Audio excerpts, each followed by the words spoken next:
Всем привет! Меня зовут Наталья. Добро пожаловать на мой канал. В марафоне показов на неделе моды в Париже дом Givenchy решил не сходить с дистанции и принимать участие даже без креативного директора. Над коллекцией осень-зима 2024-2025 достойно потрудилась вся фэшн-команда бренда. Новая линейка образов на холодный сезон представляла собой одновременно возвращение к легендарному прошлому и смелый шаг в будущее. За последние несколько лет у руля компании были разные дизайнеры со своим личным видением характера бренда. Мэтью Уильямс, Рикардо Тиши, Клэр Уэйт-Келлер – каждый внес в развитие дома моды что-то свое, порой значительно отклоняясь от главного вектора, заданного основателем дома моды с безупречным кутюрным наследием. Порой даже могло показаться, что публика уже забыла о том, каков на самом деле и что представляет собой истинный стиль Hubert de Givenchy. Однако сегодня, мои дорогие зрители, перед нами очередная перезагрузка или этап возрождения. Здесь кому как удобно, но главное, факт очевиден. Именитый французский бренд вновь наметил курс к своей прежней идентичности, непринужденной элегантности, чувственности, грации. Данная тенденция уже ярко прослеживалась в предыдущей коллекции и сейчас основательно укоренилась.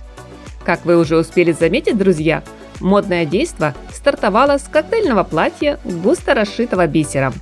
За эффектным серебристым нарядом тянулся узкий шлейф. Я думаю, этот образ стал напоминанием всем, кто, возможно, забыл, что у дома Givenchy есть кутюрное ателье.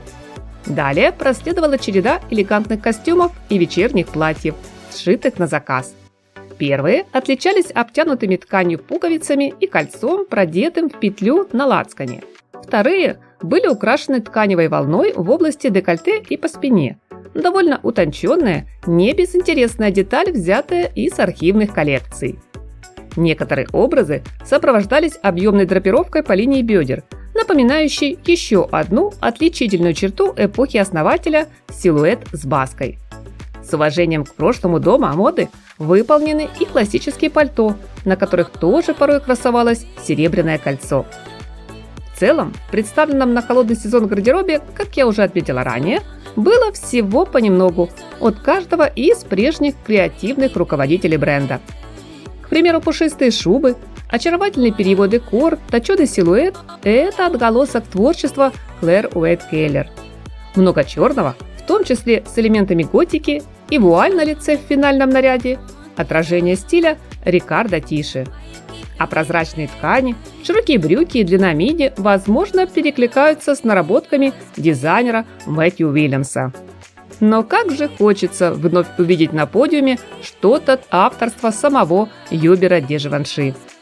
Как бы ни старалась вся команда лучших мастеров дома моды, но есть в этом сложном мире фэшн-искусства вещи, которым нельзя научиться, подсмотреть или перенять. Это должно быть в крови, в натуре, в генах. Поэтому, как бы там ни было, пусть в нынешней осенне-зимней линейке и представлены наряды великолепного кроя, в роскошном исполнении, но еще недостаточно потрясающие, чтобы произвести фурор. Так что, друзья, давайте пока просто наслаждаться просмотром в ожидании следующей, уникальной, заметной коллекции, созданной под руководством нового сильного лидера, который, надеюсь, напишет не отдельный абзац или страницу, а как минимум главу в истории легендарного бренда. Только не забудьте подписаться на мой канал и активировать колокольчик, чтобы не пропустить очередной обзор. Скажу огромнейшее спасибо за лайки и комментарии.